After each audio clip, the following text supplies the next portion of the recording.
शहर की धूल धक्कड़ भरी सड़कों पर तेजी से निकलती काली मर्सिडीज के अंदर बैठा कार्तिक वर्मा अपने लैपटॉप पर व्यस्त था। उसकी आंखों में व्यापार की चमक थी, लेकिन चेहरे पर हमेशा का गुस्सा भी। 30 साल की उम्र में वो शहर के सबसे सफल युवा व्यापारियों में से एक था।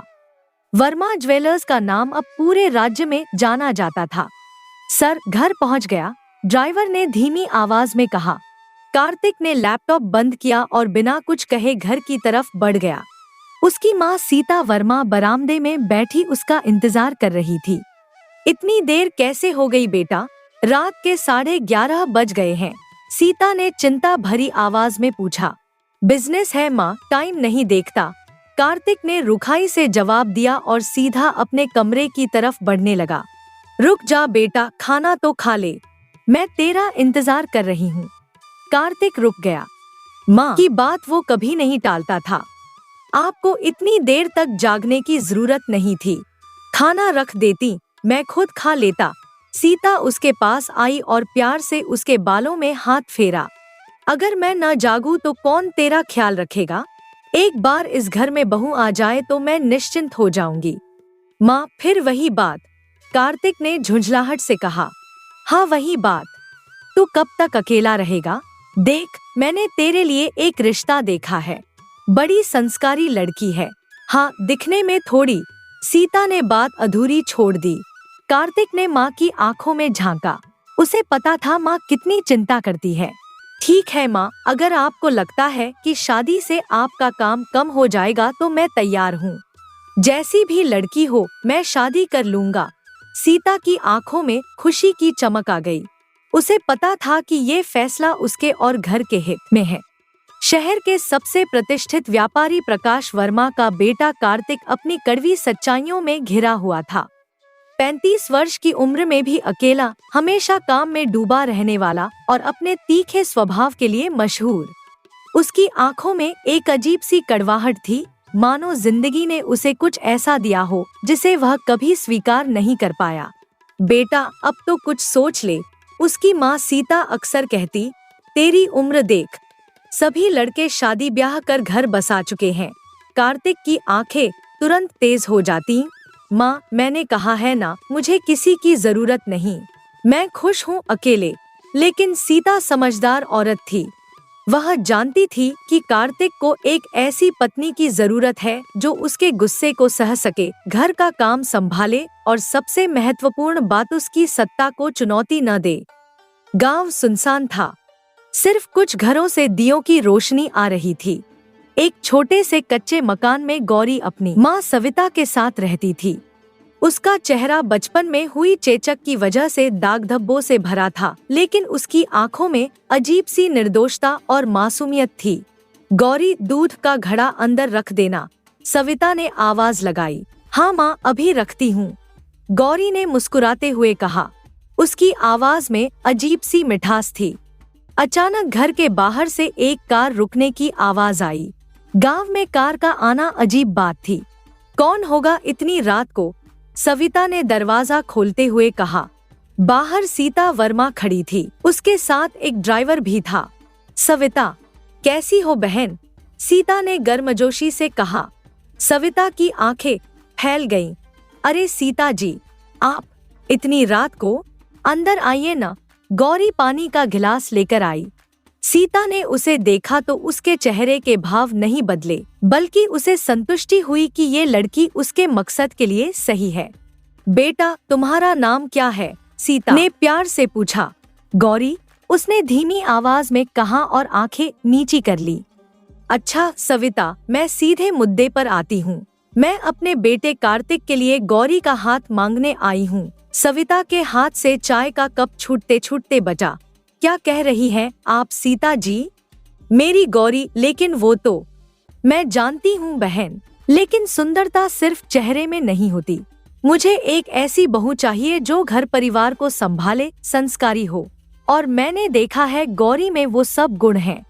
गौरी चुपचाप सुन रही थी। उसके मन में हजारों सवाल थे, लेकिन वो कुछ कह नहीं पा रही थी।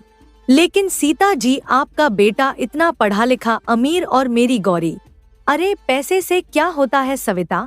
रिश्ते दिल से बनते हैं। तुम चाहो तो सोच विचार कर जवाब देना। सविता ने गौरी की तरफ देखा। गौरी की आंखों में एक अजीब सी उम्मीद की चमक थी। नहीं सीता जी, हमें क्या सोचना है, आप पर भरोसा है। हमारी गौरी आपके घर में खुश रहेगी। उस रात कार्तिक देर से घर आया। सीता रसोई में उसका इंतजार कर रही थी। माँ, आप क्यों जाग रही हैं? रात के 11:30 बज रहे हैं। बेटा, तेरे लिए ही तो जाग रही हूँ। खाना गरम कर देती हूँ, सीता ने प्रेम से कहा। फिर रुककर बोली, कार्तिक, एक बात कहूँ? हाँ माँ, तेरी शादी की बात है। मैंने एक लड़की देखी है। कार्तिक के हाथ रुक गए। माँ, फिर वही बात? सुन तो ले पहले। लड़की बहुत अच्छे संस्कार वाली है। हाँ, दिखने में थोड़ी साधारण है, लेकिन बेटा, घर संभालने के लिए रूप नहीं, गुण चाहिए होते हैं। कार्तिक ने गहरी सांस ली। माँ, अगर आपको लगता है कि इससे आपका काम कम हो जाएगा तो ठीक है, लेकिन एक बात याद रखिए, मैं इस शादी से कोई उम्मीद नहीं रखूंगा। शादी का दिन आ गया था। कार्तिक ने अपनी होने वाली पत्नी को पहली बार देखा था।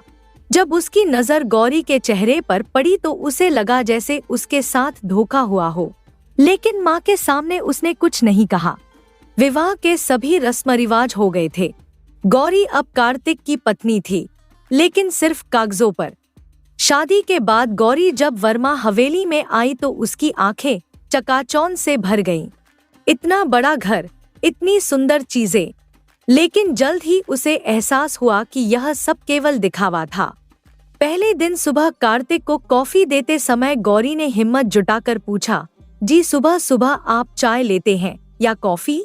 मैं रोज आपके लिए बना दिया करूंगी। कार्तिक ने बिना उसकी तरफ देखे कॉफी ली। गौरी ने झिझकते हुए फिर कहा, मैंने आपके कपड़े भी निकाल कर रख दिए हैं। वैसे आपका ऑफिस कहाँ है? मैंने फिल्मों में देखा है, बड़ी बड़ी कांच की दीवारें होती हैं ना? मुझे भी देखना है, कभी ले जाएंगे? कार्तिक का चेहरा तुरंत सख्त हो गया। वह गुस्से में मुड़ा। चुप, बिल्कुल चुप। उसकी आवाज में इतनी कड़वाहट थी कि गौरी कांप गई। 3 बातें तुम ध्यान से सुन लो और हमेशा के लिए दिमाग में बिठा लो। गौरी की सांस तेज हो गई, उसके हाथ कांपने लगे। पहली बात, मैंने ये शादी सिर्फ और सिर्फ अपनी माँ के लिए की है। मैं तुम्हें अपनी पत्नी नहीं मानता। गौरी के चेहरे का रंग उड़ गया। दूसरी बात, मुझसे कोई सवाल मत पूछना। मुझे ये कतई पसंद नहीं है और ना ही मेरी निजी जिंदगी में तुम्हारा कोई हक है। और तीसरी बात, कार्तिक की आवाज बर्फ की तरह ठंडी थी, मैं बकवास बर्दाश्त नहीं करता। आज पहली बार है इसलिए माफ कर रहा हूँ, दोबारा यह गलती मत करना। यह कहकर कार्तिक तूफान की तरह कमरे से निकल गया। गौरी वहीं खड़ी रह गई। उसके हाथ से कॉफी का कप गिर गया। उसकी साड़ी का पल्लू आंसुओं से भीग गया। वो साड़ी का पल्लू मुंह पर रखकर चुपचाप रसोई में चली गई। उसके कदम लड़खड़ा रहे थे। रसोई में गौरी को रोता देख सीता तुरंत आई। अरे गौरी, यह क्या? इस खुशी के घर में सुबह सुबह आंसू? यह अच्छा नहीं लगता माँ जी। वो कार्तिक जी ने, गौरी हिचकियों के बीच बोली। अच्छा तो कार्तिक ने कुछ कहा है? सीता के चेहरे पर एक अजीब मुस्कान आई। क्या कहा उसने?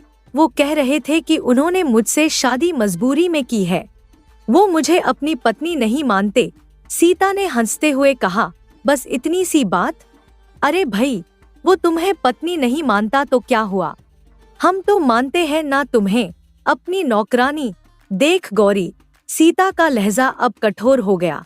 तुझ जैसी बदसूरत लड़की को कौन अपनाएगा? मैं तुझे यहाँ इसीलिए लाई हूँ कि तू हमारे घर का काम करे, समझी? और हमेशा यहीं तक सीमित रहना है, समझी? गौरी के गले में कुछ हटक गया। और हाँ, सीता ने नसीहत के अंदाज में कहा, इतना बड़ा घर, इतनी सुविधा मिल रही है, इसे अपना भाग्य समझकर भगवान का शुक्रिया अदा कर, नहीं तो मैं तुझे वापस उस छोटे से गांव में छोड़ आऊंगी।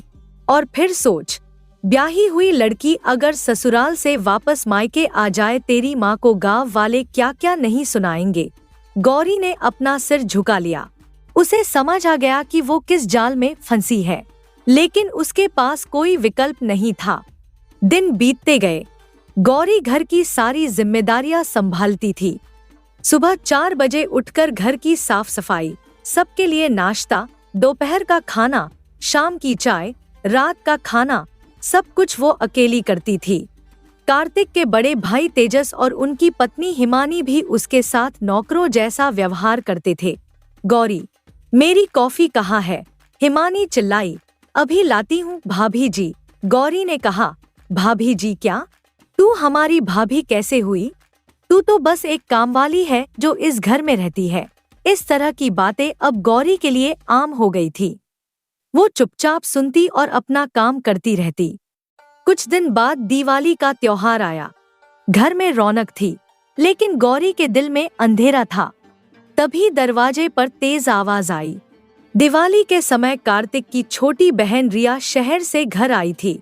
माँ, मैं आ गई, रिया ने दरवाजे से चिल्लाते हुए कहा। गौरी पानी का गिलास लेकर आई, लेकिन रिया ने उसकी तरफ ध्यान भी नहीं दिया। अरे कहाँ है मेरी नई भाभी? मैं शादी में नहीं आ सकी थी। यही तो है तेरी भाभी, सीता ने इशारा करते हुए कहा। रिया ने गौरी को देखा तो उसका मुंह खुला का खुला रह गया। यह मेरी भाभी है? मुझे तो लगा कोई नौकरानी है। भाई, आपने ऐसी बदसूरत से शादी क्यों की? लड़कियों का अकाल पड़ गया था क्या? गौरी का दिल एक बार फिर टूट गया। वह चुपचाप अपने कमरे में चली गई। अरे रिया, सीता ने हंसते हुए कहा, तू नहीं समझेगी। मैंने बहुत सोच समझकर यह चुनाव किया है। यह लड़की कभी हमारे सामने आवाज नहीं उठाएगी। और देख कितना काम हो जाता है। नौकरानी का खर्च भी बच गया। वाह माँ, आपकी यह तो मास्टर प्लानिंग है। रिया ने ताली बजाई। लेकिन यह बेचारी लगती तो अच्छी है या नहीं, यह तो वक्त बताएगा, सीता ने धूर्तता से मुस्कुराते हुए कहा। दिवाली की शाम घर में रौनक छाई हुई थी। दियों की रोशनी से पूरा घर जगमगा रहा था, लेकिन गौरी के दिल में अंधेरा ही अंधेरा था। सुनो सब लोग, प्रकाश वर्मा ने आवाज लगाई। आज शाम फोटोग्राफर आने वाले हैं। हमें कंपनी के लिए पारिवारिक फोटो खिंचवाना है। अखबार में दिवाली की शुभकामनाएं देने के लिए। कार्तिक ने कहा, हाँ पापा, यह एक अच्छा विचार है। हमारी ज्वेलरी की दुकान के लिए भी प्रचार हो जाएगा। बिल्कुल सही कह रहे हो बेटा, सीता ने मुस्कुराते हुए कहा। मैं, हिमानी और रिया हम सब अपनी दुकान की सबसे अच्छी ज्वेलरी पहनकर तैयार होंगे। ग्राहकों पर अच्छा प्रभाव पड़ेगा। छोटे भाई तेजस ने अचानक पूछा, लेकिन पापा, आपने सिर्फ मम्मी, बहन और हिमानी का जिक्र किया। गौरी भाभी भी तो अब हमारे परिवार की सदस्य है। पूरे कमरे में सन्नाटा छा गया। प्रकाश जी का चेहरा सख्त हो गया। नहीं तेजस, वो इस फोटो शूट में शामिल नहीं होगी। लेकिन क्यों पापा? तेजस ने दबी आवाज में पूछा। क्यों? प्रकाश जी की आवाज में कड़वाहट थी। यह हमारी दुकान का विज्ञापन है बेटा। हमें ऐसे लोग चाहिए जो ग्राहकों को आकर्षित करें, भगाए नहीं। अगर ग्राहक इसे देख लेंगे तो जो पहले से आते हैं वे भी चले जाएंगे। गौरी रसोई में खड़ी यह सब सुन रही थी। उसके हाथ कांप रहे थे। हिमानी ने हंसते हुए कहा, सच कहूँ तो तेजस जी, आपकी पत्नी इतनी सुंदर है कि उसे देखने का या उसके साथ फोटो खिंचवाने का आपको कभी समय नहीं मिलता, और इस पर आपको इतनी दया आ रही है। हिमानी सही कह रही है, रिया ने मजाक उड़ाते हुए कहा। इसके खराब चेहरे से तो हमारी अच्छी खासी फोटो भी बिगड़ जाएगी। सीता ने व्यंग्य से कहा, वैसे भी यह रोज अच्छे कपड़े ज्वेलरी तो पहनती नहीं, गांव की गंवार ही लगती है। इसका रहन सहन देखकर कौन कहेगा कि यह हमारे परिवार की सदस्य है। तेजस ने झिझकते हुए कहा, तो फिर ठीक है, अगर गौरी नहीं आएगी तो मैं भी फोटो नहीं खिंचवाऊंगा। अरे तेजस, हिमानी ने चिढ़कर कहा, एक फोटो के लिए इतना नाटक क्यों? यह महारानी तो ऐसे भाव दिखा रही है जैसे हम इस पर कोई अत्याचार कर रहे हों। गौरी आगे आई। उसकी आवाज धीमी लेकिन दृढ़ थी। नहीं तेजस जी, कोई बात नहीं, आप लोग फोटो खिंचवाइए, मैं चाय बनाकर लाती हूँ सबके लिए। अरे महारानी, अब भाषण मत दे, जाकर सबके लिए चाय बना, रिया ने ताना मारा। यही ठीक है, प्रकाश जी ने राहत की सांस ली। जाओ काम करो अपना, रात को गौरी अकेली अपने कमरे में बैठी रो रही थी। ना जाने मैंने क्या गुनाह किया है जो भगवान हमेशा मेरे साथ बुरा करते हैं, वो मन में सोच रही थी। बचपन में पापा को छीन लिया, मेरे चेहरे को बदसूरत बना दिया। जब रिश्ता आया तो लगा जिंदगी बदल जाएगी, लेकिन यहाँ भी सिर्फ अपमान ही मिला है। वो रोते रोते सो गई। अगली सुबह हिमानी की सहेलियां घर आने वाली थी। गौरी, इधर आओ जरा। गौरी तुरंत पहुंच जाती है। जी, क्या काम है? सुनो, हिमानी का लहजा रुखा था। आज मेरी सहेलियां आने वाली हैं। पहली बार हमारे घर आ रही हैं। घर एकदम चमचमाता चाहिए, समझी? जी हाँ, मैं सब साफ कर दूंगी। और हाँ, हिमानी ने हिकारत से देखा, जूस बनाना होगा उनके लिए। लेकिन सुनो, मेरी सहेलियों के सामने बेइज्जती मत करना। गौरी ने धीरे से कहा, आप चिंता मत करिए, मैं खाना भी बना दूंगी अगर चाहे तो। खाना? हिमानी हंसी। तुम्हारी वो भिंडी करेले की सब्जी? नो नो नो, मेरी सहेलियां इटालियन फूड खाती हैं, मैं ऑर्डर करूंगी। गौरी चुप रही। और सुनो, हिमानी की आवाज और भी कड़ी हो गई, ये पुराने कपड़े पहनकर मेरी सहेलियों के सामने मत आना। किसी भी एंगल से तुम हमारे घर की बहू नहीं लगती। कम से कम अच्छे कपड़े पहनो कि अच्छे घर की नौकरानी तो लगो। गौरी का दिल दुखा, लेकिन वह बोली, जी ठीक है। और हाँ, सबसे जरूरी बात, हिमानी ने उसे घूरते हुए कहा, मेरी सहेलियों के सामने मुझे भाभी मत कहना, मैडम कहना, समझी?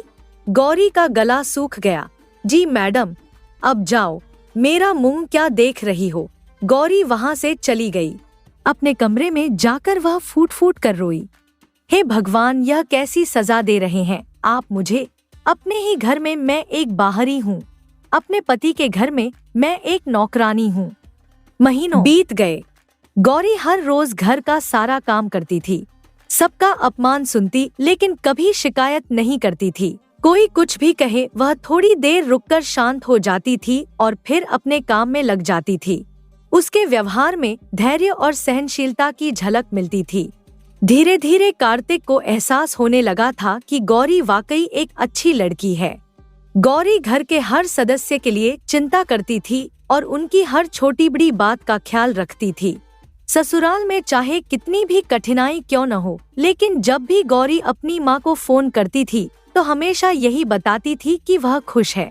वह नहीं चाहती थी कि उसके माता पिता उसकी वजह से परेशान हो या चिंता करें। गौरी कार्तिक के खाने पीने और उसकी जरूरत की चीजों का विशेष ध्यान रखती थी। उसकी सबसे बड़ी खूबी यह थी कि उसे जो चाहिए होता था, गौरी उसके कहने से पहले ही उसके सामने रख देती थी। यह दिखाता था कि वह कार्तिक को कितनी अच्छी तरह समझती थी। अब तो कार्तिक को भी यकीन होने लगा था कि गौरी एक अच्छी लड़की है। उसके गुणों को देखकर वह उसकी इज्जत करने लगा था। लेकिन एक समस्या अभी भी थी। जब भी कार्तिक गौरी से बात करने की कोशिश करता था, तब उसके बाहरी रूप की वजह से वह मानसिक रूप से उससे दूर हो जाता था। यह उसके दिल में एक द्वंद्व पैदा करता था। एक तरफ गौरी के अच्छे गुण थे, दूसरी तरफ शारीरिक आकर्षण की कमी। एक दिन कार्तिक अपनी नियमित सैर के लिए पार्क गया। वहाँ उसे अपना कॉलेज का दोस्त वैभव मिला। अरे कार्तिक, यार तू है? वैभव खुशी से चिल्लाया। वैभव, यार तू यहाँ? कार्तिक भी खुश हो गया। अब तो तू मुझे भूल ही गया था, कॉलेज के बाद कभी मिले ही नहीं। कार्तिक ने शर्मिंदगी से कहा, नहीं यार, ऐसी बात नहीं, बस जिंदगी की उलझनों में फंसा रहा। हाँ यार, मुझे पता है, अंकल की छोटी सी ज्वेलरी शॉप को तूने कितना बड़ा ब्रांड बना दिया। I am so proud of you.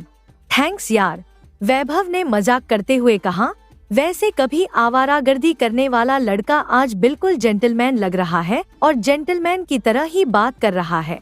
हाँ यार, बचपन में तो सब कुछ सही रहता था, हम जो दिल चाहे वह सोच लेते थे। लेकिन एक बार बड़े हो जाओ, फिर वही होता है जो नसीब में हो। हाँ यार, तुम बिल्कुल सही कह रहे हो, होता तो वही है जो नसीब में होता है, फिर चाहे हमें वह मंजूर हो या न हो। वैसे शादी वादी हुई कि नहीं? तू प्रीति से प्यार करता था न? कॉलेज में बताया था कि नहीं? कार्तिक ने वैभव से पूछा। उस धोखेबाज के बारे में क्यों पूछ रहा है यार? कितना प्यार किया था उसे, जो मुझसे संभव था वह सब कुछ किया उसके लिए, लेकिन उसने मुझे धोखा ही दिया। तब मुझे एहसास हुआ कि हर सुंदर दिखने वाला चेहरा दिल से सुंदर नहीं होता। मेरा तो तब शादी से दिल ही उठ गया था। वैभव ने रुक रुक कर बताना शुरू किया। लेकिन मेरे पापा ने अपने एक दोस्त से वादा किया था कि वे मेरी शादी उनकी बेटी के साथ करवाएंगे। फिर क्या मजबूरी में मुझे शादी करनी पड़ी। लेकिन मुझे नेहा बिल्कुल भी पसंद नहीं थी। तभी दूर से किसी की आवाज सुनाई देती है, वैभव जी, मैं यहाँ सामने की बेंच पर बैठती हूँ, आपका काम हो जाए तो आ जाना। नेहा, तुम भी आओ न इधर, मेरे दोस्त से मिल लो। कार्तिक ने देखा कि एक भारी भरकम सामान्य दिखने वाली औरत उनकी तरफ आ रही है। यह तुम्हारी पत्नी है? कार्तिक ने हैरानी से पूछा। हाँ यार, वैभव गर्व से बोला, मेरी नेहा। कार्तिक मन में सोचा, इतनी सामान्य लगती है। नेहा आकर मुस्कुराई। नमस्ते, वैभव ने आपके बारे में बहुत कुछ बताया है। वैभव ने कार्तिक को देखकर कहा, यार तू सोच रहा होगा कि इतनी सामान्य लड़की से मैंने शादी क्यों की, है ना? कार्तिक झेंप गया। देख यार, वैभव की आवाज में गहराई थी, मुझे भी टाइम लगा नेहा को अपनाने में, लेकिन जब मैंने इसके बाहरी रूप से आगे जाकर देखा तो पाया कि यह सीरत से कितनी सुंदर है। नेहा शर्माकर मुस्कुराई। यार, प्रीति के जाने के बाद मैंने जीना ही छोड़ दिया था, बस मशीन की तरह काम करता रहता था। नेहा ने मुझे फिर से जीना सिखाया। वैभव की आवाज में गर्मजोशी थी। तुम्हें पता है, मुझे जो चाहिए वो बिना कहे समझ जाती है, खुद से पहले मेरी परवाह करती है, मेरे बारे में, मेरे परिवार के बारे में सोचती है। कार्तिक ध्यान से सुन रहा था और आज मैं यकीन के साथ कह सकता हूँ। वैभव ने नेहा का हाथ पकड़ा कि एक सुंदर दिखने वाली लड़की भले ही तुम्हें कुछ देर के लिए आकर्षित कर ले, लेकिन किरदार से सुंदर लड़की आपकी जिंदगी भर की चाहत बन जाती है। नेहा की आंखों में आंसू आ गए। और अब तो हमारे घर में खुशी आने वाली है।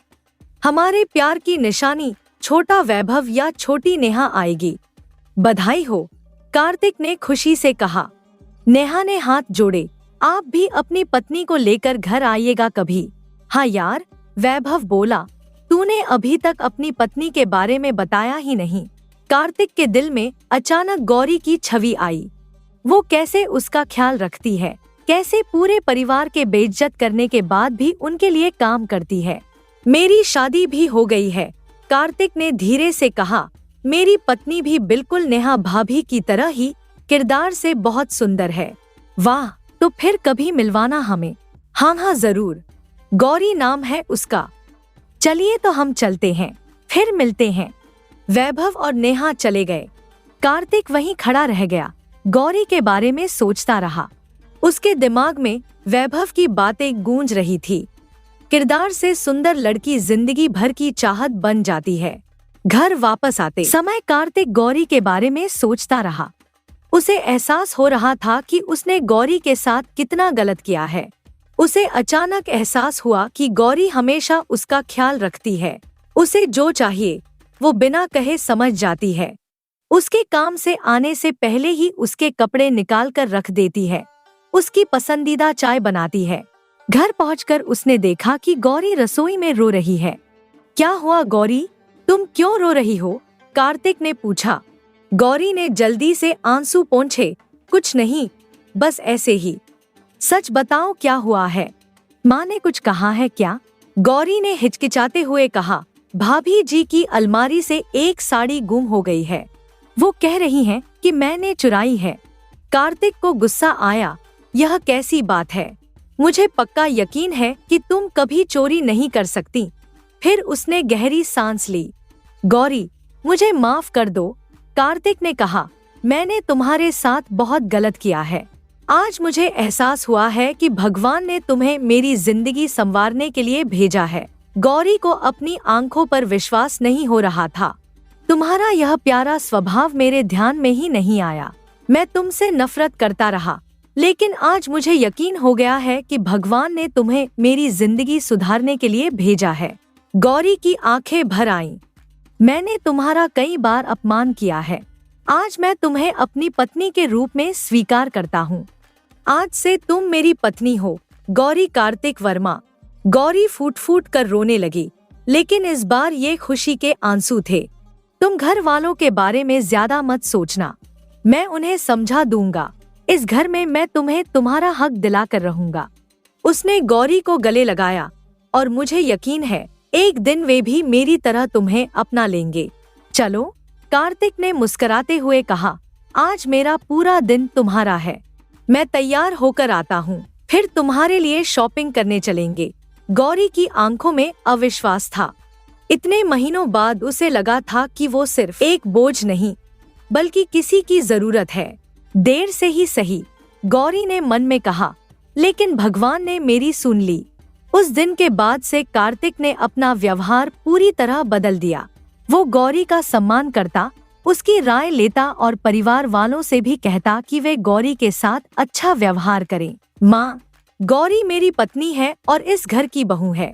आज के बाद उसके साथ नौकरानी जैसा व्यवहार नहीं होगा, कार्तिक ने सीता से स्पष्ट कहा। धीरे धीरे गौरी को भी एहसास हुआ कि सच्चा प्यार चेहरे की सुंदरता में नहीं, बल्कि दिल की सफाई में होता है। कार्तिक ने उसे वो सम्मान दिया जिसकी वो हकदार थी।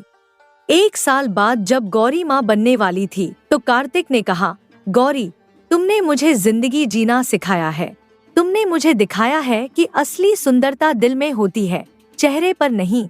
गौरी मुस्कुराई और कहा, और आपने मुझे दिखाया कि सच्चा प्यार इंतजार करता है, मजबूर नहीं करता।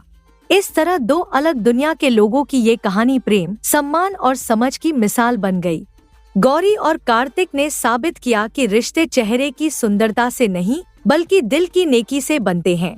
दोस्तों, यह कहानी हमें सिखाती है कि जिंदगी में असली खुशी बाहरी सुंदरता में नहीं, बल्कि मन की सफाई और अच्छे संस्कारों में छुपी होती है।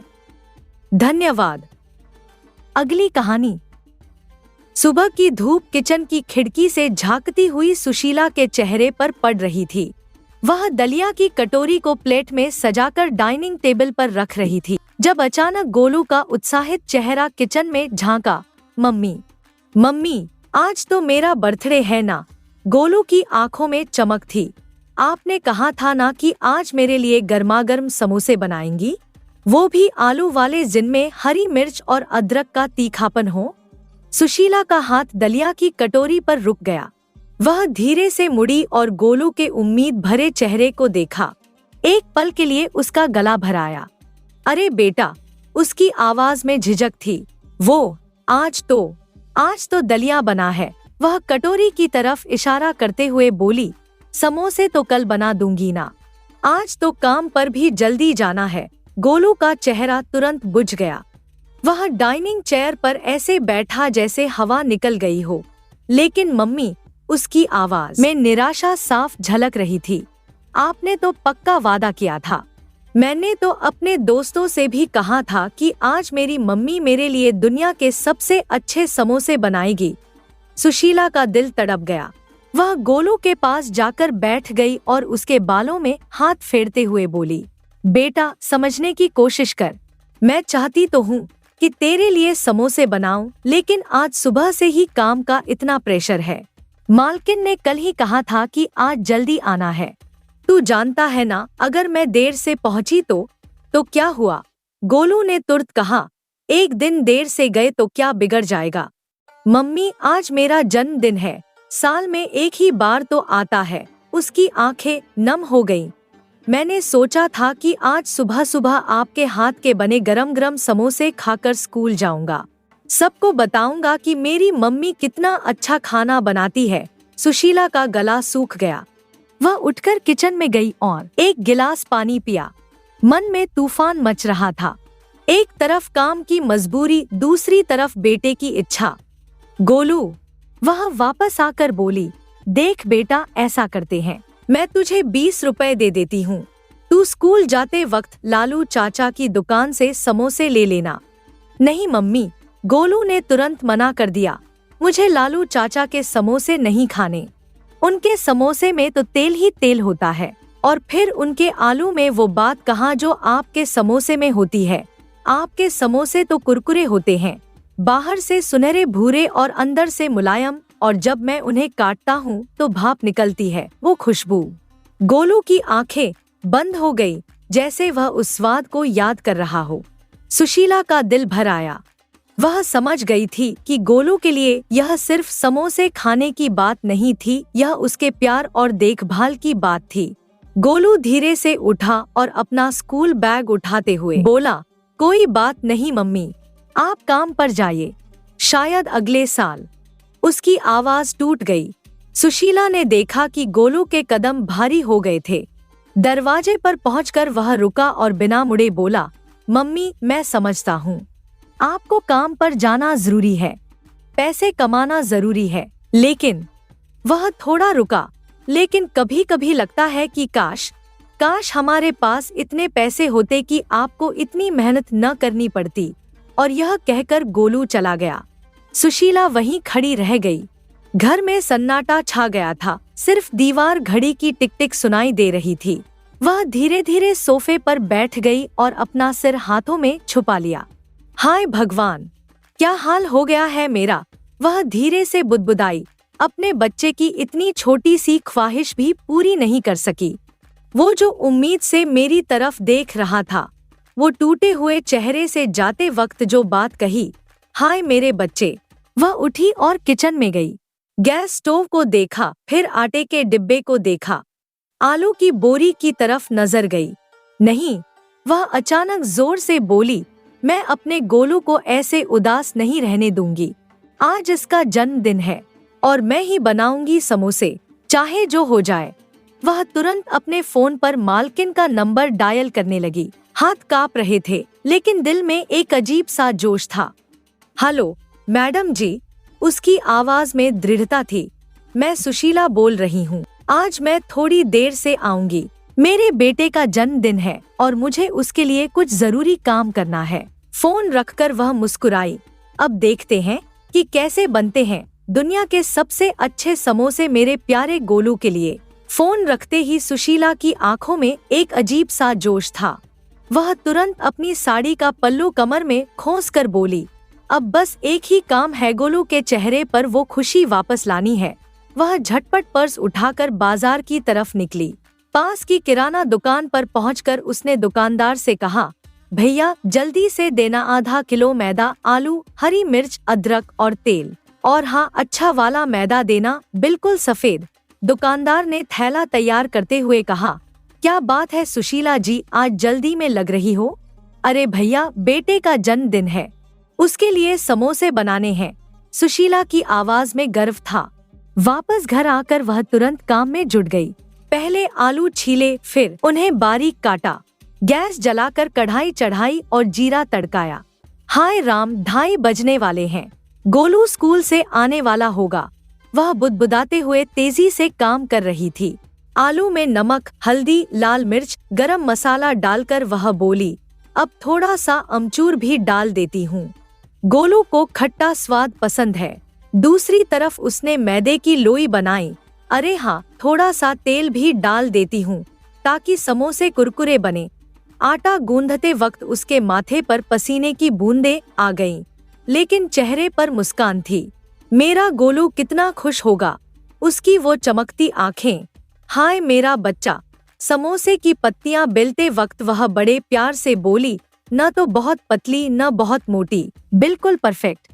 भरावन भरकर समोसे तैयार करते वक्त उसके हाथ कलाकार की तरह काम कर रहे थे। हर मोड़ को सलीके से बंद किया। कढ़ाई में तेल गरम होते ही उसने एक छोटा सा आटे का टुकड़ा डाला। हाँ, अब सही तापमान है। समोसे तलते वक्त वह बार बार उन्हें पलट रही थी। सुनहरा होने दो, बिल्कुल परफेक्ट कलर। अचानक घड़ी की तरफ देखा, 3 बज गए। गोलू कभी भी आ सकता है। उसने जल्दी जल्दी 2 समोसे प्लेट में सजाए और ऊपर से हरी चटनी की कुछ बूंदें डाली। वाह, कितने खूबसूरत लग रहे हैं। अभी प्लेट टेबल पर रखी ही थी कि दरवाजे की चर्राहट सुनाई दी। आ गया मेरा राजा, सुशीला खुशी से बोली। गोलू का स्कूल बैग कंधे पर लटका हुआ था। वह धीरे धीरे अंदर आया। मम्मी, उसकी आवाज में हैरानी थी, आप अभी तक यहीं हैं? काम पर नहीं गई? और यह क्या खुशबू आ रही है? गोलू ने अपनी नाक हवा में उठाई। यह तो। उसकी नजर डाइनिंग टेबल पर पड़ी तो वह एकदम से चौंक गया। मम्मी, ये तो। उसकी आंखें फैल गईं। समोसे? आपने सच में समोसे बना दिए? सुशीला की आंखों में आंसू आ गए। हाँ बेटा, बना दिए, तेरे लिए, तेरे जन्मदिन के लिए। गोलू का स्कूल बैग फर्श पर गिर गया। वह दौड़कर सुशीला के गले लग गया। मम्मी, आप कितनी अच्छी हैं। मैं जानता था कि आप मुझे निराश नहीं करेंगी। अब जा, हाथ मुंह धोकर आ, खा ले अपने मनपसंद समोसे। सुशीला ने प्यार से उसके बाल सहलाए। गोलू भागकर बाथरूम गया। 2 मिनट में हाथ मुंह धोकर वापस आया, लेकिन टेबल के पास आकर रुक गया। मम्मी, आप भी आइए ना, दोनों मिलकर खाते हैं। नहीं बेटा, तू खा, मुझे अभी जाना है, पहले ही काफी देर हो गई है, मैडम नाराज हो जाएंगी। गोलू ने एक समोसा उठाया और उसे तोड़ा। अंदर से भाप निकली और खुशबू फैल गई। वाह मम्मी, बिल्कुल वैसे ही जैसे मैं चाहता था। उसने एक और मुंह में डाला। मम्म, कितना स्वादिष्ट है। सुशीला खुशी से मुस्कुराई। अच्छा, अब मैं जाती हूँ, बाकी समोसा खा लेना। रुकिए मम्मी, गोलू तुरंत उठा। मैं आपके लिए एक समोसा पैक कर देता हूँ, काम के बीच में खा लेना। और यह कहकर वह रसोई की तरफ दौड़ गया। लेकिन रसोई में जाकर उसे हैरानी हुई। कढ़ाई में एक भी समोसा नहीं था। वह चारों तरफ देखने लगा। अरे, और समोसे कहाँ हैं? तब उसे एहसास हुआ। उसके चेहरे का रंग उड़ गया। ओह, वह धीरे से बोला, मम्मी ने सिर्फ मेरे लिए समोसे बनाए हैं, अपने लिए कुछ नहीं रखा। उसके दिल में एक अजीब सा दर्द हुआ। वह समझ गया कि सुशीला के पास न तो ज्यादा सामान था और न ही समय। मम्मी ने अपना खाना छोड़कर सिर्फ मेरी खुशी के लिए। उसकी आंखें भर आईं। वह तुरंत बाहर आया। ठीक है, अब कोई बात नहीं, यहाँ 2 समोसे हैं, एक मम्मी को दे देता हूँ और एक मैं खाता हूँ। लेकिन जब वह डाइनिंग हॉल में पहुंचा तो सुशीला जा चुकी थी। सिर्फ टेबल पर 2 समोसे पड़े हुए थे और हवा में अभी भी माँ के प्यार की खुशबू तैर रही थी। गोलू वहीं खड़ा रह गया, समोसों को देखते हुए। उसकी आंखों में आंसू थे, लेकिन चेहरे पर मुस्कान भी थी। मेरी मम्मी, दुनिया की सबसे अच्छी मम्मी। समोसे बनाने की हड़बड़ी में सुशीला ने न तो एक घूंट पानी पिया था और न ही कुछ खाया था।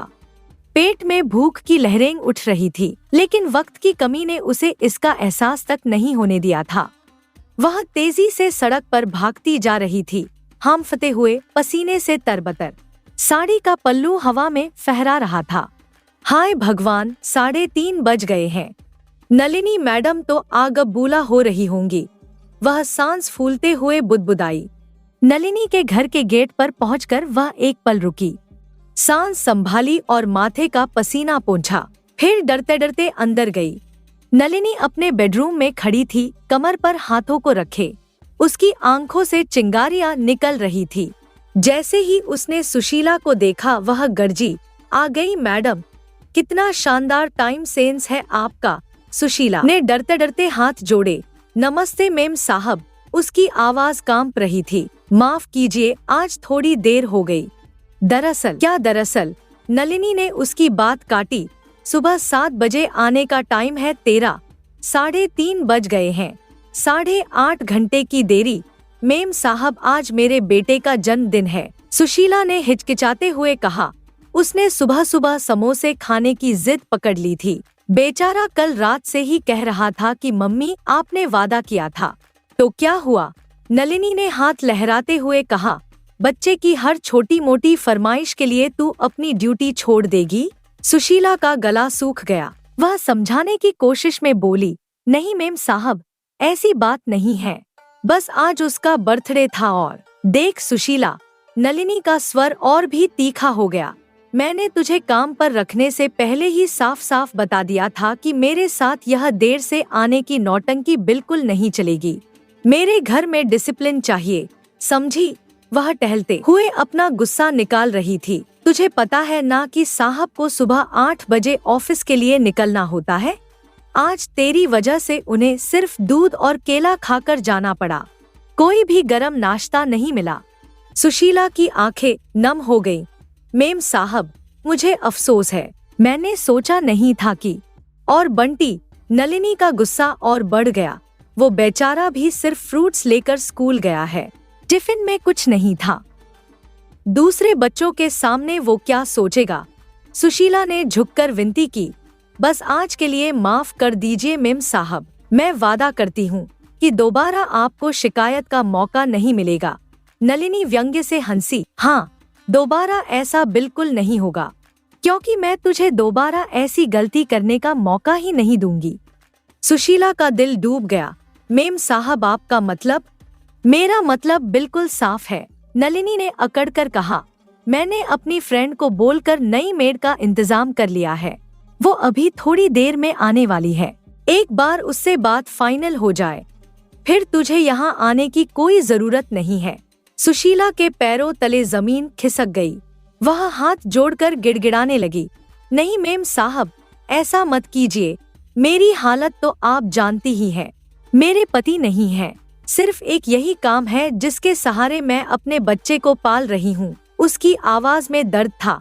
अगर यह काम भी छूट गया तो हमारा क्या होगा? गोलू की पढ़ाई, खाना पीना, सब कुछ इसी काम पर निर्भर है। लेकिन नलिनी का चेहरा पत्थर की तरह सख्त था। रहने दे, रहने दे, उसने हाथ हिलाते हुए कहा। तुम छोटे लोगों के ये सारे हथकंडे मैं अच्छे से जानती हूँ।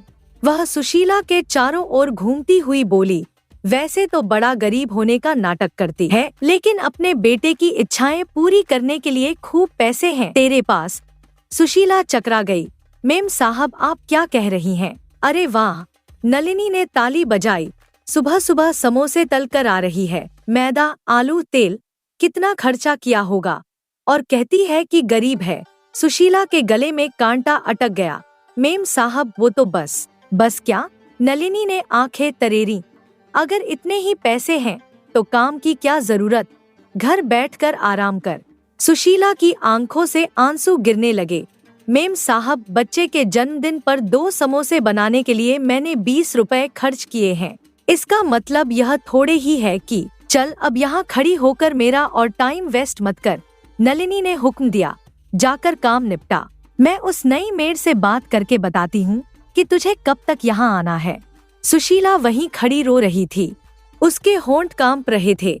मेम साहब, प्लीज मुझे एक और मौका दे दीजिए, मैं सच में एक शब्द और नहीं।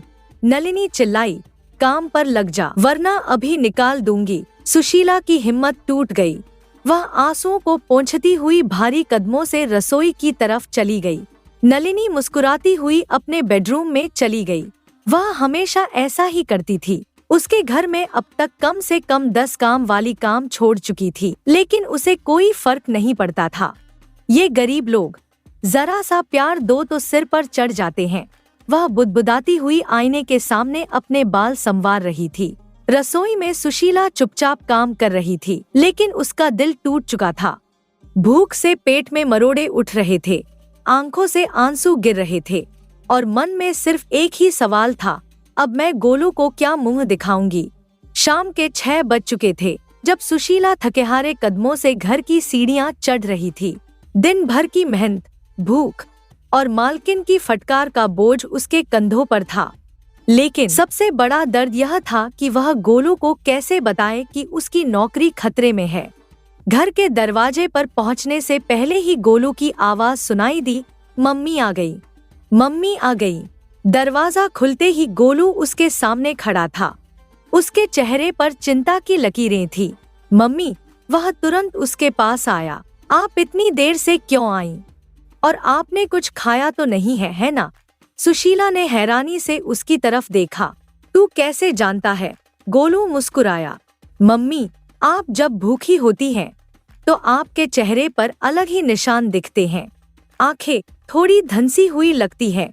सुशीला का गला भर आया। इतना छोटा बच्चा लेकिन कितना समझदार। चलिए मम्मी, आइए। गोलू ने उसका हाथ पकड़ा। मैंने आपके लिए कुछ खास बनाया है।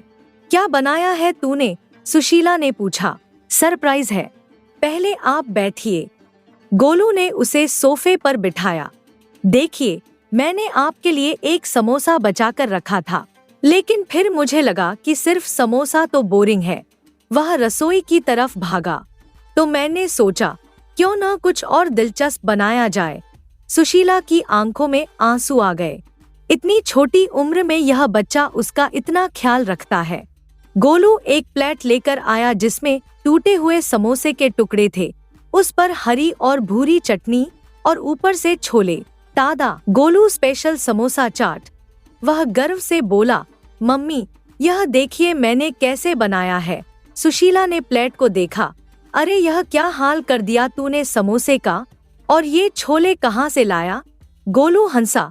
मम्मी पहले तो सुनिए मैंने कैसे बनाया। समोसे को मैंने छोटे छोटे टुकड़ों में तोड़ा, फिर उस पर आपकी बनाई हुई हरी चटनी लगाई। फिर मैंने सोचा कि कुछ मीठा भी होना चाहिए, तो खजूर के 2 टुकड़े भी डाल दिए। और छोले? सुशीला ने पूछा। वो तो। गोलू थोड़ा शर्माया। पड़ोस वाली शांति चाची आई थी, उनके पास हमारी एक कटोरी थी ना, जो आपने पिछले हफ्ते उन्हें दी थी, उसी में ये छोले रखकर लाई थी। मैंने उनसे पूछा कि चाची क्या मैं थोड़े से छोले ले सकता हूँ, तो उन्होंने पूरे छोले ही दे दिए। सुशीला का दिल भर आया। तूने उनसे छोले मांगे? मम्मी मैंने उन्हें बताया था कि आपके लिए खास चाट बना रहा हूँ। तो चाची बोली, अरे वाह कितना प्यारा बेटा है, मैं भी तेरी मदद करती हूँ। और फिर उन्होंने चाट मसाला भी दिया। गोलू उत्साह से बोल रहा था, मम्मी अब तुम यह सब बातें छोड़ो और यह गोलू स्पेशल समोसा चाट खाकर देखो। सुशीला ने चम्मच उठाया और एक कौर मुंह में डाला।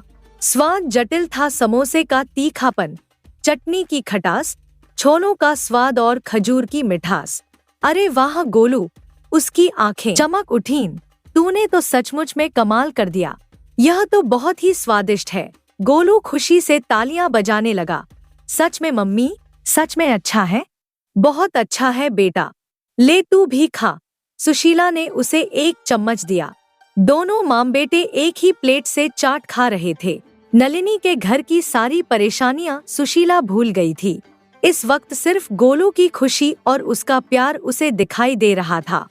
मम्मी, गोलू ने उत्साह से कहा, इस बार जब आपको काम के पैसे मिलेंगे तब हम ढेर सारे समोसे बनाएंगे, और ऐसी ही ढेर सारी चटनी भी, और छोले भी बनाना। फिर मैं अपने सारे दोस्तों को बुलाऊंगा और सबको यह गोलू स्पेशल समोसा चाट खिलाऊंगा। गोलू की बात सुनकर सुशीला जैसे सपने से जग गई। अचानक नलिनी के कटु शब्द उसके कानों में गूंजने लगे। आंखों से आंसू बहने लगे। अरे मम्मी, गोलू घबरा गया। आप रो क्यों रही हैं? क्या चाट अच्छी नहीं लगी? सुशीला ने आंसू पोंछे। नहीं बेटा, चाट तो बहुत अच्छी है। बस क्या मम्मी, कुछ तो बताइए। सुशीला ने गहरी सांस ली। गोलू, इस बार जो पैसे मिलेंगे काम के, शायद उन्हीं में काफी समय काटना होगा। मतलब? गोलू ने भोलेपन से पूछा। आज मैं काम पर देर से पहुंची थी ना, तो मालकिन बहुत गुस्सा हो गई। अब शायद वो मुझे काम से निकालने वाली है। गोलू का चेहरा गंभीर हो गया। क्या? सिर्फ एक दिन देर होने पर? हाँ बेटा, वो कह रही थी कि उन्होंने दूसरी मेड का इंतजाम कर लिया है। गोलू एक पल चुप रहा, फिर अचानक उसकी आंखों में चमक आई। कोई बात नहीं मम्मी, वह उत्साह से बोला, आप बिल्कुल चिंता मत करिए। लेकिन गोलू, नहीं मम्मी सुनिए तो। गोलू उठकर खड़ा हो गया। और वो खड़ूस आंटी आपको काम से निकाले उससे पहले आप ही उसके यहाँ काम छोड़ दीजिए। यह क्या बोल रहा है तू गोलू? जब तक कोई और जगह काम नहीं मिलता, कम से कम तब तक तो। नहीं मम्मी, गोलू ने दृढ़ता से कहा, अब आपको किसी के घर जाकर काम करने की जरूरत नहीं है। सुशीला ने हैरानी से उसकी तरफ देखा। मतलब? गोलू ने अपनी छोटी छाती फुलाई। मैंने सोच लिया है कि अब क्या करना है। अब से आप और मैं मिलकर यही समोसा चाट बनाएंगे और उसे बेचेंगे। क्या? सुशीला को यकीन नहीं हुआ। हाँ मम्मी, गोलू की आंखों में सपने तैर रहे थे। आप देखिएगा, हमारी बहुत अच्छी कमाई होगी। आपके समोसे तो सबसे अच्छे हैं और मेरा चाट का आइडिया भी तो कमाल का है। सुशीला गोलू की बात सुनकर चकित रह गई। इस छोटे से बच्चे के दिमाग में क्या क्या योजनाएं चलती रहती थी। लेकिन बेटा, इतना आसान नहीं है। क्यों नहीं माँ? गोलू ने जिद के साथ कहा, तुम देखना, एक दिन हम इतने मशहूर हो जाएंगे कि पूरे मोहल्ले के लोग हमारी चाट खाने आएंगे और फिर हमें किसी के आगे हाथ नहीं फैलाना पड़ेगा। गोलू की बात सुनकर सुशीला कुछ देर तक मौन खड़ी रही। उसकी आंखों में संदेह और आशा का मिश्रण था। वह गोलू के चेहरे को गौर से देख रही थी। इस छोटे से बच्चे में कितना आत्मविश्वास था, कितना दृढ़ संकल्प था। लेकिन बेटा, सुशीला ने धीरे से कहा, अगर यह काम नहीं चला तो? अगर लोगों को हमारी चाट पसंद नहीं आई तो? गोलू ने तुरंत जवाब दिया, तो क्या हुआ माँ? कम से कम हमने कोशिश तो की होगी। और मैं जानता हूँ कि तुम्हारे हाथों का खाना कितना स्वादिष्ट होता है। भगवान ने तुम्हें यह हुनर दिया है तो जरूर कोई वजह होगी। गोलू की बात सुनकर सुशीला हैरानी से उसकी तरफ देखती रही। एक 8 साल का बच्चा और इतनी बड़ी बात सोच रहा है। लेकिन गोलू, वह झिझकते हुए बोली, धंधा करना इतना आसान नहीं होता।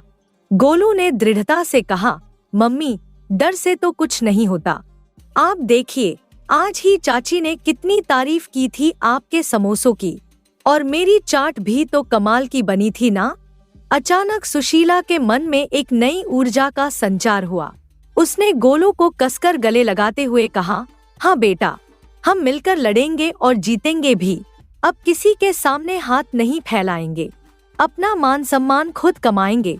उसकी आवाज में पहली बार इतना जोश था।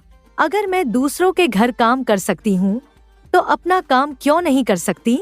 अगली सुबह सुशीला ने एक बड़ा फैसला लिया। वह सीधे नलिनी के घर गई और दरवाजे पर खड़े होकर आवाज लगाई, मेम साहब, मैं अपना काम छोड़ रही हूँ। मुझे अब यहाँ काम नहीं करना है। नलिनी हैरानी से बाहर आई। अरे सुशीला, तू पागल हो गई है क्या? तेरे पास और कोई काम है क्या? हाँ मेम साहब, सुशीला ने गर्व से सिर उठाकर कहा, मैं अपना धंधा शुरू कर रही हूँ। आपने मुझसे कहा था ना कि मैं सिर्फ बर्तन मांजने लायक हूँ। अब देखिए कि मैं क्या क्या कर सकती हूँ। नलिनी के चेहरे पर गुस्से के भाव आए। देख सुशीला, गुस्से में कोई फैसला मत ले। तू कहाँ जाएगी? कौन देगा तुझे काम? मेम साहब, अब मैं किसी से काम नहीं मांगूंगी, अपना काम बनाऊंगी। इतना कहकर सुशीला वहाँ से चली गई। घर आकर सुशीला ने नलिनी से मिले पैसों को गिना। कुल मिलाकर 500 रुपए थे। उसने गोलू से कहा, चल बेटा, बाजार चलते हैं, सामान लेना है। बाजार में सुशीला और गोलू ने बड़ी सोच समझकर खरीदारी की। आटा, तेल, आलू, प्याज, मसाले, इमली, गुड़ और चाट के लिए जरूरी सारा सामान। माँ, गोलू ने दुकानदार से पूछा, भैया, कहीं से अच्छे चने मिल सकते हैं क्या? हमें चाट के लिए चाहिए। दुकानदार ने मुस्कुराते हुए कहा, अरे भाई, तुम चाट का धंधा शुरू कर रहे हो, बहुत अच्छी बात है। मैं तुम्हें अच्छे चने दे देता हूँ। घर वापस आकर सुशीला ने पूरी रात मेहनत की। उसने 100 समोसे बनाए, 3 तरह की चटनी तैयार की, खट्टी मीठी इमली की चटनी, तीखी धनिया की चटनी और मीठी खजूर की चटनी। चने भी उबालकर मसाले के साथ तैयार किए। सुबह होते ही गोलू उत्साह से भरा हुआ उठा। माँ, आज हमारा पहला दिन है, मैं बहुत एक्साइटेड हूँ। लेकिन बेटा, सुशीला के मन में अभी भी डर था, अगर किसी ने नहीं खरीदा तो? अरे माँ, पहले दिन थोड़ा डर लगना तो नेचुरल है, लेकिन तुम देखना, शाम तक हमारा सब सामान बिक जाएगा। दोपहर में दोनों ने अपना छोटा सा ठेला लगाया। पास के पार्क के बाहर एक अच्छी जगह मिली थी।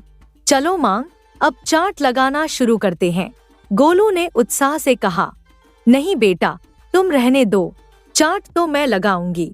नहीं माँ, गोलू ने जिद की, चाट तो मैं ही लगा कर दूंगा सबको, तुम सिर्फ समोसे तोड़ना और चटनी डालना, बाकी का काम मेरा है। शुरुआत धीमी थी। कुछ लोग रुकते, पूछते, लेकिन खरीदे बिना चले जाते। सुशीला का दिल बैठता जा रहा था। तभी एक बुजुर्ग आदमी आया। बेटा, कैसी है तुम्हारी चाट? गोलू ने तुरंत जवाब दिया, बहुत अच्छी अंकल जी, मेरी माँ ने बड़े प्यार से बनाई है, एक बार चख कर देखिए। बुजुर्ग ने एक प्लेट चाट ली। पहला कौर खाते ही उसका चेहरा खुशी से चमक उठा। अरे वाह, यह तो कमाल की चाट है, बेटी, तुमने बहुत स्वादिष्ट बनाई है, उसने सुशीला से कहा। यह सुनकर सुशीला की आंखों में खुशी के आंसू आ गए।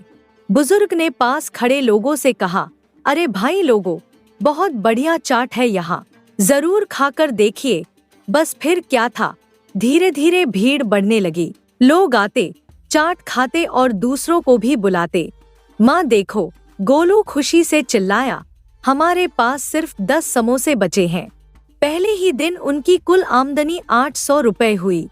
लागत निकालने के बाद भी 300 रुपए का शुद्ध मुनाफा था। अगले दिन और भी ज्यादा भीड़ आई। तीसरे दिन तो चाट परोसने में गोलू की मदद करने के लिए सुशीला को भी आगे आना पड़ा। एक हफ्ते के भीतर ही उनका ठेला मोहल्ले में मशहूर हो गया। सुशीला आंटी की चाट नाम से लोग उन्हें जानने लगे थे। 3 महीने बाद का दृश्य बिल्कुल अलग था। अब सुशीला और गोलू के पास एक बड़ा स्टॉल था।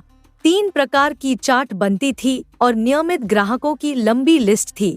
एक शाम गोलू ग्राहकों को संबोधित करते हुए कह रहा था, अरे सुनिए भाई साहब, मुझे समोसा चाट का ऑर्डर देना है तो आपको लाइन में लगना होगा। ये सारे लोग पहले से ऑर्डर देने के लिए खड़े हैं। वाकई में उनके स्टॉल के सामने लंबी कतार लगी थी। लोग धैर्य से अपनी बारी का इंतजार कर रहे थे। उसी भीड़ में कहीं से नलिनी भी आई। उसे समोसा चाट की बहुत तारीफ सुनाई दे रही थी और उसके मन में भी लालच आ गया था। लेकिन भीड़ इतनी ज्यादा थी कि उसे भी लाइन में लगना पड़ा। जब वह लाइन में आगे बढ़ते बढ़ते स्टॉल के पास पहुंची तो उसकी नजर सुशीला पर पड़ी, जो बड़े इत्मीनान से ऑर्डर ले रही थी। उसके चेहरे पर संतुष्टि और आत्मविश्वास था। नलिनी की आंखें फटी की फटी रह गईं। अरे सुशीला, तुम यहाँ, यह मशहूर समोसा चाट का स्टॉल तुम चलाती हो? सुशीला ने नलिनी को देखा, एक क्षण के लिए रुकी, फिर मुस्कुराते हुए बोली, हाँ मेम साहब, यह मेरा और मेरे बेटे का धंधा है। लेकिन कैसे, इतनी जल्दी इतना सब कैसे कर लिया तुमने? गोलू ने बीच में कहा, आंटी जी, मेरी माँ ने आपके यहाँ का काम छोड़ दिया था, क्योंकि हमने सोचा था कि अपना काम करेंगे तो अपनी मर्जी के मालिक होंगे। नलिनी के चेहरे पर शर्मिंदगी के भाव आए। वह याद कर रही थी कि कैसे उसने सुशीला से कहा था कि वह सिर्फ बर्तन मांजने के लायक है। सुशीला ने बड़े संयम से कहा, मेम साहब, मैंने बस अपने बच्चे की इच्छा पूरी करने की कोशिश की और भगवान पर भरोसा बनाए रखा, क्योंकि वो तो सब जानता है ना कि कौन क्या है। इस वाक्य में सुशीला का पूरा दर्द, उसका संघर्ष और अंततः उसकी जीत का एहसास छुपा हुआ था। अब वैसे, सुशीला ने व्यावसायिक लहजे में कहा, आपका कितने प्लेट का ऑर्डर है? पैसे एडवांस ही देने होंगे। नलिनी सकते में थी। वही सुशीला जिसे वह छोटा समझती थी, आज उससे एडवांस पैसे मांग रही थी। वह चुपचाप 2 प्लेट का ऑर्डर दे गई। चाट का स्वाद लेते समय नलिनी को अपनी गलती का एहसास हो रहा था। वह सोच रही थी कि कैसे उसने सुशीला की काबिलियत को नजरअंदाज कर दिया था। शाम को जब स्टॉल बंद हुआ तो गोलू ने माँ से कहा, माँ, आज वो आंटी कुछ अलग लग रही थी, वैसे उदास सी। सुशीला ने समझाया, बेटा, हमारी तरक्की जहाँ हमारे लिए हमारी मेहनत का फल है, वही नलिनी जैसे लोगों के लिए एक सीख भी है। भले ही कोई कितना भी अमीर क्यों ना हो, कभी भी किसी को छोटा समझकर उसकी बेइज्जती नहीं करनी चाहिए। हाँ माँ, गोलू ने कहा, हर इंसान में कुछ ना कुछ काबिलियत होती है, बस जरूरत होती है उसे पहचानने की और मौका देने की। सुशीला ने गोलू को गले लगाते हुए कहा, बिल्कुल सही कहा बेटा, और सबसे बड़ी बात यह है कि अगर हिम्मत और मेहनत हो तो इंसान अपनी किस्मत खुद बदल सकता है। दोनों माँ बेटे खुशी से घर की तरफ चल पड़े। उनके चेहरे पर संतुष्टि थी, आंखों में सपने थे और दिल में एक नई उम्मीद थी कि कल और भी बेहतर दिन आएगा। धन्यवाद। अगली कहानी। सुबह की पहली किरणों के साथ ही ममता की आंखें खुल जाती, पर आज कुछ और ही बात थी। उसके चेहरे पर वो चिंता की लकीरें साफ दिख रही थी, जो रात भर उसे सोने नहीं देती। दुर्घटना के बाद से जिंदगी जैसे पूरी तरह बदल गई थी। रामलाल की आंखों की रोशनी के साथ साथ घर की रौनक भी छिन गई थी। अरे ममता, क्या सोच रही है? चाय तो बना दे पहले। रामलाल की आवाज में वो पुराना उत्साह नहीं था। अंधेरे में जीना सीखना आसान नहीं था उसके लिए। ममता ने गहरी सांस ली। हाँ, बना रही हूँ। तुम बैठो, मैं लेकर आती हूँ। चाय बनाते समय उसके हाथ कांप रहे थे। न सिर्फ पति की देखभाल, बल्कि अब पूरे घर की आर्थिक जिम्मेदारी भी उसके कंधों पर थी। समोसे का धंधा संभालना इतना मुश्किल होगा, उसने कभी सोचा नहीं था।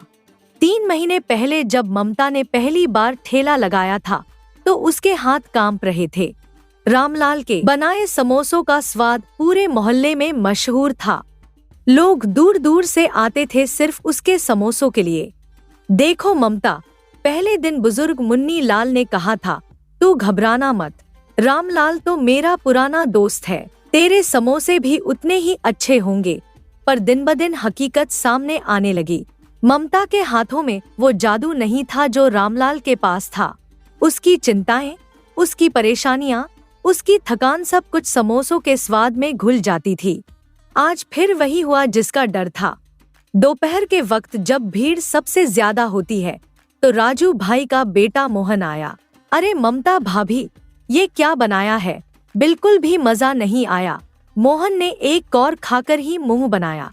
क्यों मोहन, क्या हुआ? ममता का दिल धक्क से रह गया। भाभी, सच कहूँ, जब से रामलाल भाई की जगह आपने ये काम संभाला है, तब से समोसों में वो बात नहीं रही। पहले तो उंगलियां चाटते रह जाते थे हम। इतने चटपटे, खुशबूदार समोसे बनाते थे वो। पास खड़े संतू काका भी बोल पड़े, अरे हाँ भाई, रामलाल के समोसों की बात ही कुछ और थी। मसाला, स्वाद, खुशबू सब कुछ परफेक्ट होता था। ये तो बिल्कुल फीके लग रहे हैं। ममता के आंसू आंखों में भर आए। भैया, मैं कोशिश कर रही हूँ। कोशिश से काम नहीं चलता भाभी, हाथ में हुनर चाहिए। एक और आवाज आई। लोग बिना समोसे खरीदे ही चले गए। ममता वहीं खड़ी रह गई, अकेली, उदास, हताश। शाम को जब ममता घर लौटी तो उसके कदम भारी थे। रामलाल दरवाजे पर बैठा था। आंखों से भले न दिखता हो, पर आवाज से सब समझ जाता था। ममता, तेरी आवाज से लग रहा है कि आज फिर बुरा दिन रहा। ममता ने होंठ दबाए। हाँ, सिर्फ 10 समोसे बेच पाई। लोग कह रहे थे कि अब वो स्वाद नहीं रहा। अच्छा तो ये बात है। रामलाल की आवाज में दर्द था। देख ममता, अगर ये काम नहीं हो पा रहा तो कुछ और कर ले। मैं तुझे इस तरह परेशान नहीं देख सकता। नहीं, मैं हार नहीं मानूंगी। तुम्हारा धंधा है ये, मैं सीख जाऊंगी। ममता की आवाज में दृढ़ता थी। बच्चे भी चुपचाप सब सुन रहे थे। छोटा राजू बोला, मम्मी, आप परेशान मत होइए, हम भी मदद करेंगे। मानसून आ चुका था। हर दिन हल्की फुल्की बारिश होती रहती। आज सुबह से ही आसमान में काले बादल घिरे थे। ममता ने उम्मीद से आसमान की तरफ देखा। शायद बारिश में लोग गर्म समोसे खाना पसंद करेंगे, उसने मन में सोचा। पर दोपहर तक मूसलाधार बारिश शुरू हो गई। इतनी तेज कि ठेले से उतरना भी मुश्किल हो गया। सामने रखे समोसों पर पानी की बूंदें गिरने लगी। हे भगवान, अब क्या करूं? ममता का दिल बैठने लगा। इतने सारे समोसे बनाए हैं, अगर नहीं बेचे तो बड़ा नुकसान हो जाएगा। वो इधर उधर देखने लगी। कहीं कोई छत, कोई जगह जहां बारिश से बचा जा सके। पर जहां वो खड़ी थी, वहां सिर्फ खुला आसमान था। मुझे एक बड़ी छतरी चाहिए, उसने सोचा। पर वो तो कम से कम 4,500 की होगी। इतने पैसे कहाँ से लाऊं? बारिश तेज होती जा रही थी। सड़कों पर पानी भरने लगा था। लोग इधर उधर छुपने की जगह ढूंढ रहे थे। काश रामलाल होते तो वो जानते थे कि ऐसे वक्त में क्या करना चाहिए। वो ठेला लेकर गली जाते थे, लोगों के घर तक पहुंचाते थे। अचानक उसे एक विचार आया। हाँ, मैं भी यही करूंगी। ठेला लेकर आसपास की गलियों में जाऊंगी। लोग घरों में बैठे होंगे, बारिश में गर्म समोसे देखकर जरूर खरीदेंगे। पर ठेले को धक्का लगाना आसान काम नहीं था, खासकर इस कीचड़ और पानी में। रामलाल के लिए ये आम बात थी, पर ममता के लिए ये एक नई चुनौती थी। बारिश में भीगती हुई ममता अभी भी उसी जगह खड़ी सोच रही थी कि अचानक एक बूढ़ा व्यक्ति कांपता हुआ उसके पास आया। उसके कपड़े पूरी तरह भीगे हुए थे और वो बुरी तरह ठंड से कांप रहा था। उसके चेहरे पर गहरी चिंता की लकीरें थी। बेटी, बूढ़े की आवाज में दर्द था, सुबह से मेरे परिवार ने कुछ नहीं खाया। घर में बीवी बीमार है और छोटे पोते भूखे बैठे हैं। अगर थोड़ा कुछ खाने को मिल जाए तो बड़ी दया हो जाएगी। ममता का दिल पसीज गया। अपनी सारी परेशानियों को भूलकर उसने तुरंत कहा, बाबा, चिंता बिल्कुल मत करो, आज आपका परिवार भूखा नहीं रहेगा। उसने झटपट एक थैले में 6-7 गर्म समोसे भरे। ये ले जाओ बाबा, मैं तो वैसे भी इतनी तेज बारिश में समोसे बेचने नहीं जा सकती। बूढ़े की आंखें नम हो गईं। पर बेटी, तुम बारिश में भी समोसे बेच सकती हो, गली गली घूमकर घरों तक पहुंचा सकती हो। बेच तो लेती बाबा। ममता की आवाज में निराशा थी। पर कुछ दिनों से सिर्फ नुकसान ही हो रहा है, मुनाफा बिल्कुल भी नहीं।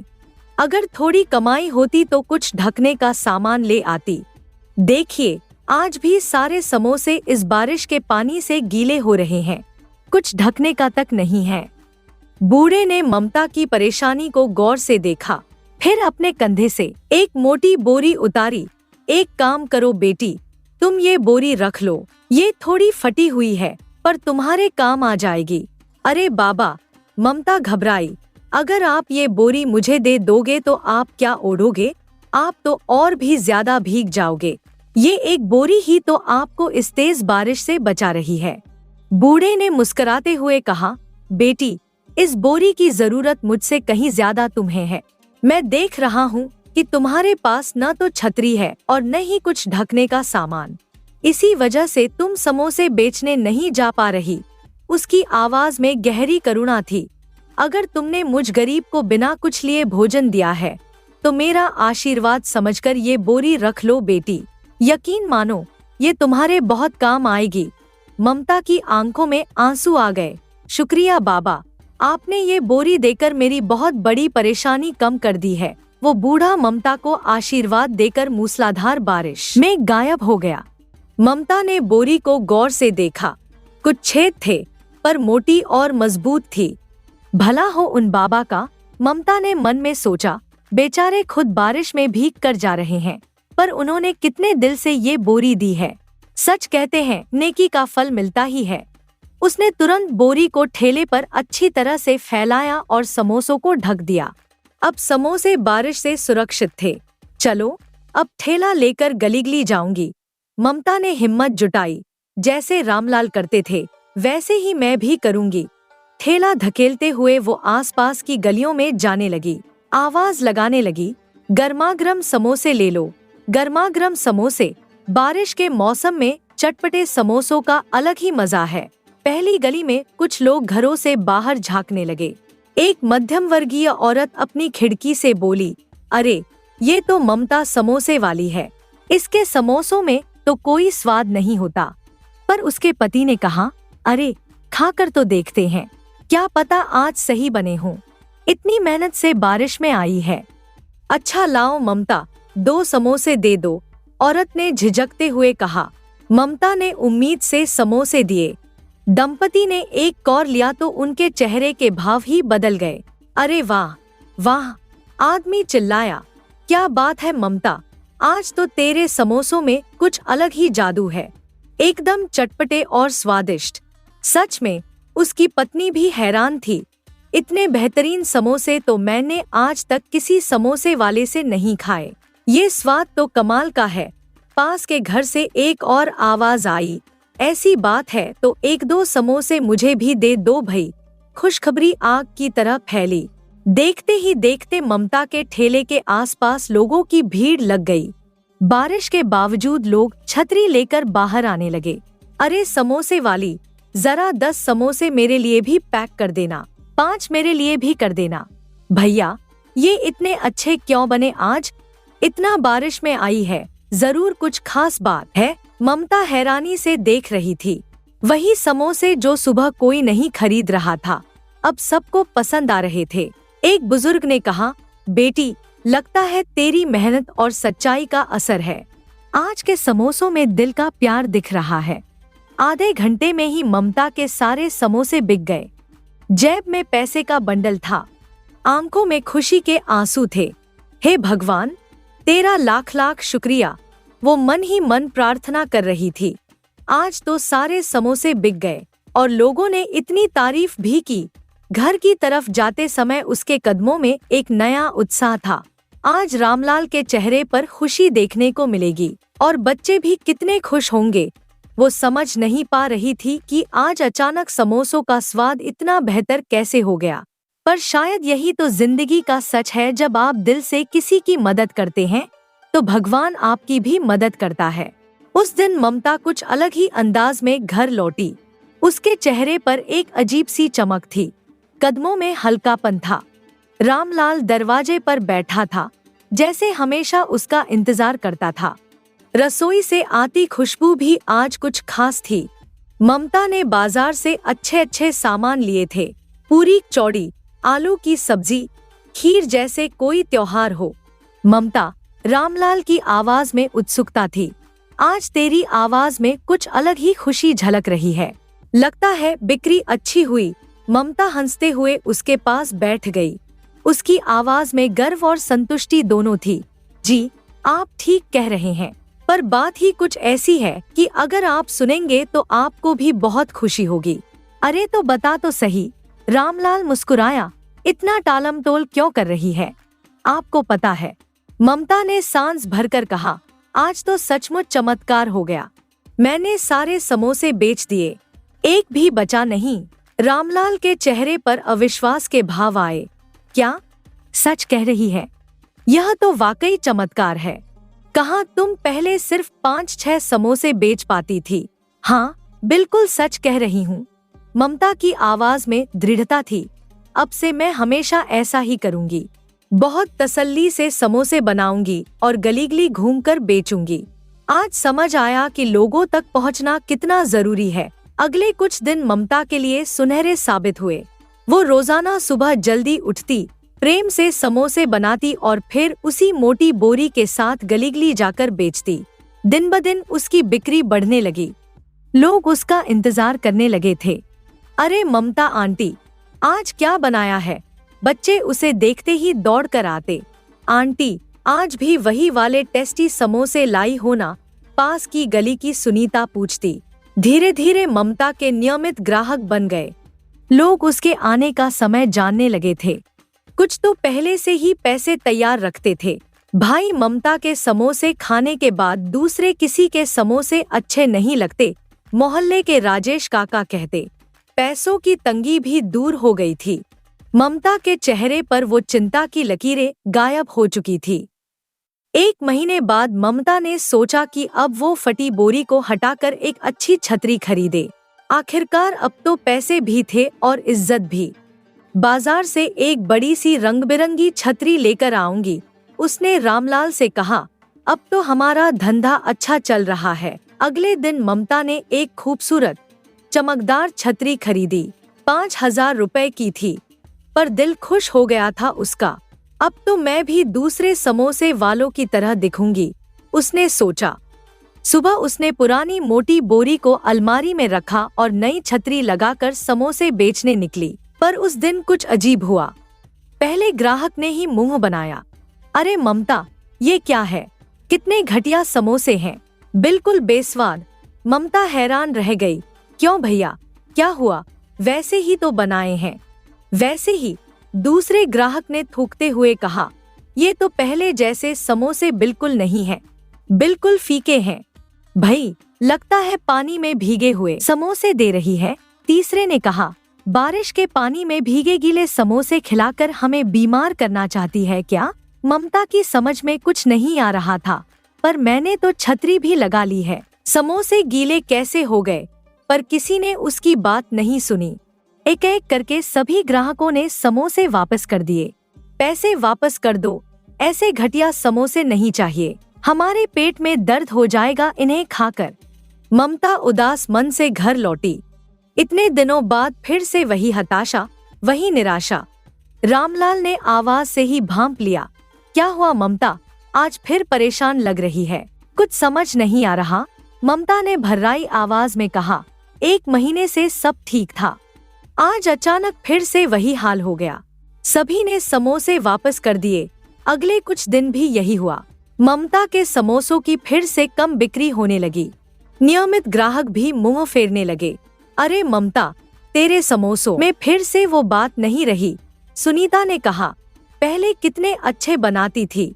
ममता रातों को जागकर सोचती रहती, आखिर माजरा क्या है? समोसे वैसे ही बना रही हूँ, फिर स्वाद क्यों बिगड़ गया?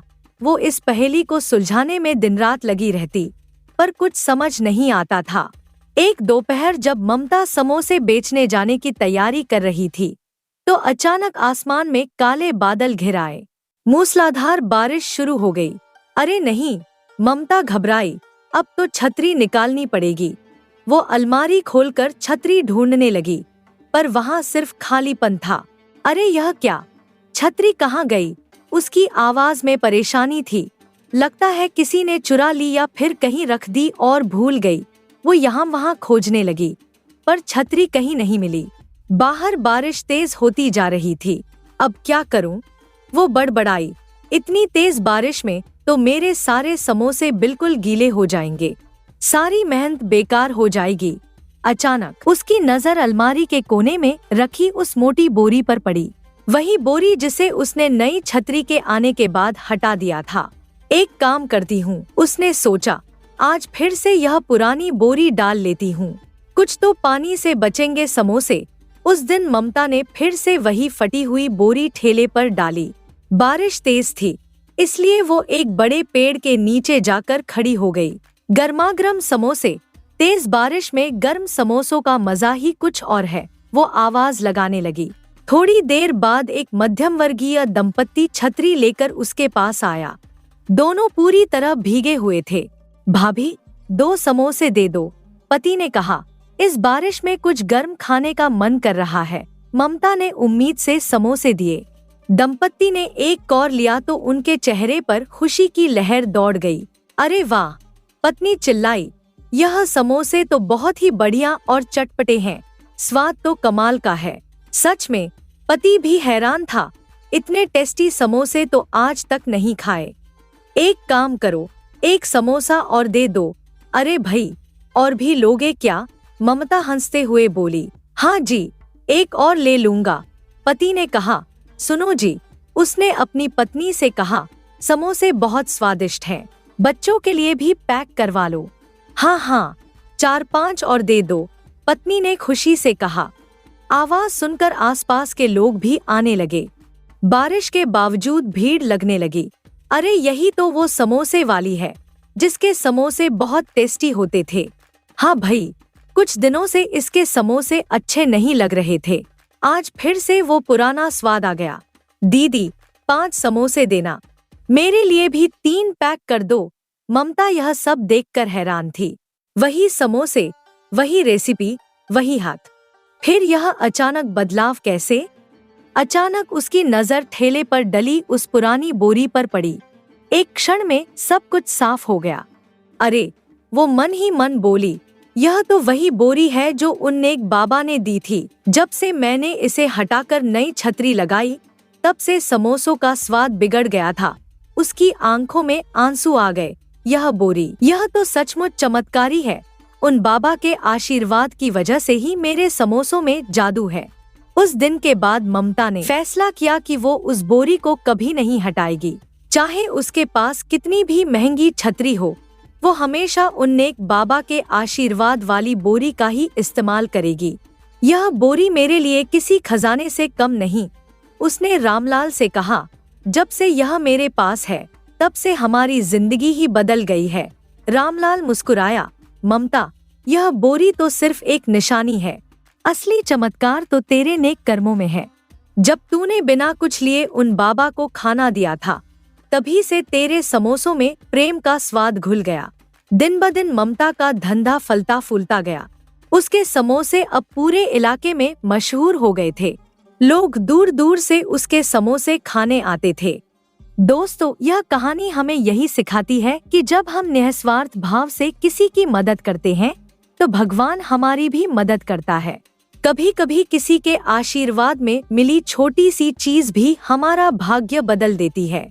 इसलिए हमेशा याद रखना, ममता अक्सर अपने बच्चों को समझाती कि आशीर्वाद में मिली वस्तु को कभी तुच्छ मत समझना और हमेशा जरूरतमंद लोगों की मदद करते रहना। पता नहीं कब किसका आशीर्वाद हमारा भाग्योदय कर दे। धन्यवाद।